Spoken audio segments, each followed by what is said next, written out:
ये दुख की बात है कि हर रेसलर डब्ल्यूडब्ल्यूई में सफल नहीं हो पाता और बीते सालों में ऐसा कई बार हुआ है कि डब्ल्यूडब्ल्यूई ने किसी एक रेसलर को बहुत ज्यादा पुश करने की कोशिश करी है, लेकिन फैंस को उससे कोई फर्क नहीं पड़ता। तो जुड़िए हमारे साथ, जहां हम ऐसे 10 रेसलर्स की बात करेंगे जिन्हें डब्ल्यूडब्ल्यूई ने आगे बढ़ाने की कोशिश करी लेकिन बुरी तरह असफल रहे।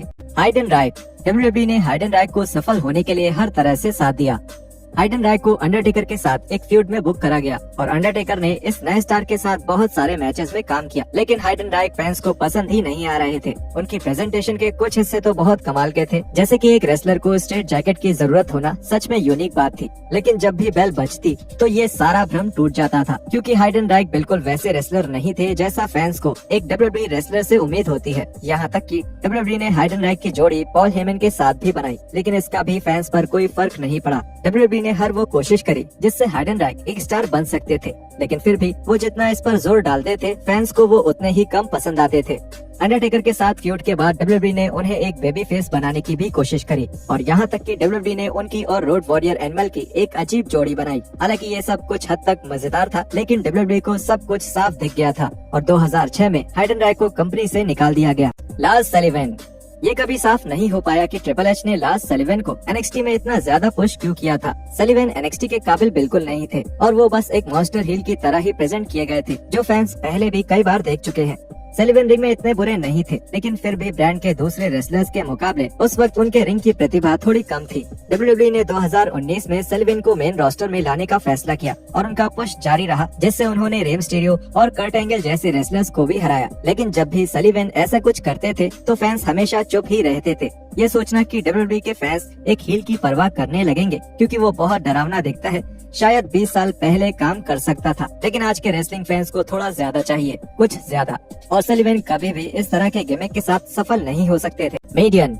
गॉडविंस और सदर्न जस्टिस के मेंबर के तौर पर उनके रन के बाद डब्ल्यूडब्ल्यूई ने डेनिस नाइट को मीडियन के नाम से रिलॉन्च किया। कहने को तो इस नए पर्सोना को मीडियन का सबसे सफल रन होना चाहिए था, क्योंकि वो अंडरटेकर और उनकी मिनिस्ट्री ऑफ डार्कनेस स्टेबल के साथ काम करने वाले थे। मीडियन एक पागल सूटसेयर बनने वाले थे जो फ्यूचर बताता हो, लेकिन वो मिनिस्ट्री ऑफ डार्कनेस के सबसे कमजोर रेसलर थे और फैंस भी उनके साथ नहीं जुड़ पा रहे थे। और इसके साथ ही उनका इन रिंग परफॉर्मेंस भी कुछ खास नहीं था, जिसकी वजह से उनके ज्यादातर मैचेस, खास करके पे पर व्यू के मैचेस में हमेशा शांति छाई रहती थी। जब मिनिस्ट्री में उनका समय खत्म हो गया, डब्ल्यूडब्ल्यूई ने उसके बाद भी उम्मीद नहीं हारी और एक बार फिर उनके किरदार को मीडियन से बदल दिया गया और अब वो नेकेड मीडियन बन चुके थे, जो एक थॉन्ग और एक फैनी पैक पहनकर इधर उधर करते रहते थे। ये किरदार लगभग 2 हफ्तों तक मजेदार लग रहा था, लेकिन उसके बाद फैंस इससे परेशान हो गए और इस किरदार को सभी डब्ल्यूडब्ल्यूई प्रोग्राम से हटा दिया गया। बिग कैस। जब डब्ल्यूडब्ल्यूई ने एंजो और कैस को अलग अलग करने का बड़ा फैसला किया था, तब फैंस को कैस के एक सिंगल स्टार बनने की बात से बहुत चिंता थी। उनके शरीर की वजह से वो रिंग में बहुत अच्छे से दिखते थे,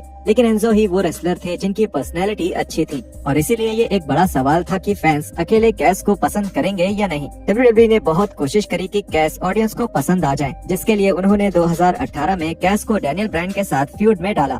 अब ये सभी को पता है कि ब्रायन किसी के साथ भी एक बेहतरीन मैच कर सकते हैं और अगर कैस इस फ्यूड से एक टॉप टियर मेन इवेंट के रेसलर बनकर नहीं निकले तो जरूरी है कुछ बहुत गलत होगा। ये दुख की बात है कि इन दोनों के बीच के मैचेस बहुत मीडियोकर होते थे और इन दोनों के बीच अच्छी समझदारी भी नहीं थी। कैस को ऑडियंस से अच्छा रिस्पांस नहीं मिल रहा था और फिर अचानक ही इनका रन खत्म हो गया, जब विंस मैकमैन ने इन्हें स्मैकडाउन पर एक इनफेमस सेगमेंट के दौरान ऑफ स्क्रिप्ट जाने पर डब्ल्यूडब्ल्यूई से निकाल दिया। टॉम को ने 2004 में टीवी पर डेब्यू किया था और उन्हें क्रिश्चियन के प्रॉब्लम सॉल्वर का किरदार दिया गया था। ये एक मजेदार गिमिक था और इससे क्रिश्चियन को सच में मदद मिली थी, लेकिन जब क्रिश्चियन नहीं होते थे और टॉम को खुद अकेले ही एक सेगमेंट या मैच करना पड़ता था, तब वो बहुत बुरा होता था। लोग उनके साथ बिल्कुल नहीं जुड़ पाते थे और ये बात 2004 के अनफॉरगिवन पे पर व्यू में साफ हो गई थी, जब उनका एक मैच अब तक के सबसे खराब मैचेस में से एक बन गया था, जिसमें उन्होंने ड्रैग में स्टीवी रिचर्ड्स का सामना किया था। डब्ल्यूडब्ल्यूई ने टॉमको को कई बार कार्ड पर ऊपर पुश करने की कोशिश करी है, लेकिन हर बार वो पुश कुछ ही महीनों में वापस ले लिया जाता था।